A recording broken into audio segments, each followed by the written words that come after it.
Long live the king.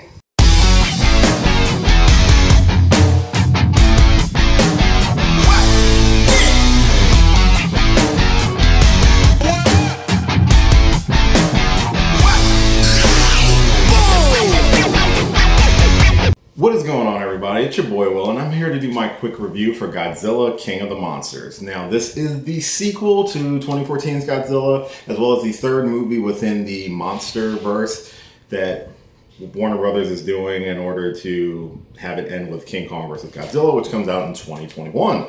Now, if you've seen the 2014 Godzilla, you will know one of the biggest gripes for certain people was that you did not see Godzilla in that movie at really much. You like 10-15 minutes tops. Whereas this movie, they have Godzilla in spades. The movie itself basically focuses on the big four: Godzilla, Mothra, Rodan, and Ghidorah. And they get the most screen time of the people in the movie, minus the human element, which we will get to in just a second. This has Ken Watanabe, Millie Bobby Brown, Kyle Chandler, and a host of other characters, mainly military personnel, because that's the only people that really make sense to be in this movie. The story does pick up 5 years, along with the normal timeline, after the events of the first Godzilla, where the world knows about Titans and that Monarch has been continuing to track them and to slowly introduce them to the rest of the world. There is a shadow organization that is trying to use the Titans in order to bring balance to the world by destroying most of it. Normal bad guy stuff. And Monarch is there to try to understand the Titans and try to somehow coexist with them. That is the basic main story of the movie. I will say that overall I enjoyed the movie a lot. I'm a big fan of monsters and kaiju and big clashes of an epic scale and proportion. Hell, I grew up on Power Rangers. But I will say, as with the monsters being the strongest parts of the movie, the weakest parts of this movie for me were definitely the supporting human element, or mainly what I like to deem the B story, which involves Kyle Chandler, Millie Bobby Brown. The third actress, I apologize, I forgot your name, but they are a family that is dealing with the tragedy that happened during the 2014 movie, and they're trying to find a way to fix their family. A couple twists and turns, a couple weird character motivations later, we get to them being on the ground during the climactic battle between all the monsters, which makes no sense to me. Even though in a world with a giant moth, a pterodactyl on fire, a three-headed dragon, and a giant lizard, it makes no sense that random people are on the ground not getting stepped on or killed in the process. That is a negative for me in the movie. The positives of the movie for me were definitely Godzilla. Mothra's presentation was very close to what the original Toho films were. I thought the monster designs invoked a lot of the classic elements while making some slight upgrades and making them look a lot more realistic than what we got back in the 60s with the original Toho film. Godzilla is a badass in the movie. Mothra was probably one of my favorite characters in the movie itself. Ghidorah is overpowered, but even though they present it in a way where it feels like a fair fight after like the first or second round. So this is a multi-round fight. There's a lot of monsters pairing off. We get to see some other monsters that we don't normally have seen in the history of the Godzilla franchise. This is one of the longest running franchises in the world.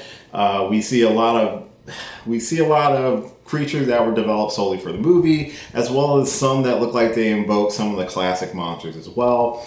Like I said, the action is really cool. The special effects I really loved. My gripe with the human elements of the movie is that besides the supporting characters in the Monarch organization or the military, who are there to support and give Godzilla backup or really look to preserve the Titans and understand them, those characters work. Those, for the most part, made sense to be in that situation and to be involved in the way that they were. The B storyline, which I like to affectionately call it, is the strife between the family, which I feel like they felt it needed to have it for people to connect with the movie as a whole. But I think you get a better connection with some of the supporting characters within the Monarch organization, especially with Ken Watanabe's character, who's the only cast member to come back from the original 2014 movie.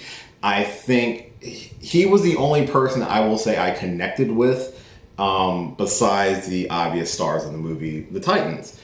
Whereas there are other people in the movie, but you know, if they got eaten, I didn't care. Their problems, I didn't care. And I think that's a syndrome of a movie franchise or a movie focused on a non-human element, not counting like an animated movie. I'm talking about, a prime example would be something like Transformers, where until Bumblebee came out, the original Michael Bay Transformers, you didn't really care about most of the people in the movie. You cared about the Transformers. And I feel like that's something that this movie suffers from, is caring about the human element. I went into the movie completely knowing what the movie was going to be the primary focus on. It's focused on the Titans, on Godzilla. That's what I was focused on. That's the parts that I loved. For someone else going to see this movie who might not have an admiration for the franchise or the character or the world, they might not be able to connect, because to me, the human element was not as strong. And it shouldn't necessarily be as strong, but it also shouldn't, in certain parts, like not make any sense. But besides all of that, I will say Godzilla King of the Monsters is a fun movie. It's an action-heavy movie. If you were disappointed that you didn't see Godzilla or a lot of citywide destruction in the 2014 version, you will get that in spades with this one. I do recommend people going to see it, but keep in mind, if you're not necessarily heavily involved or interested in the franchise, you might not come out enjoying it as much as I did.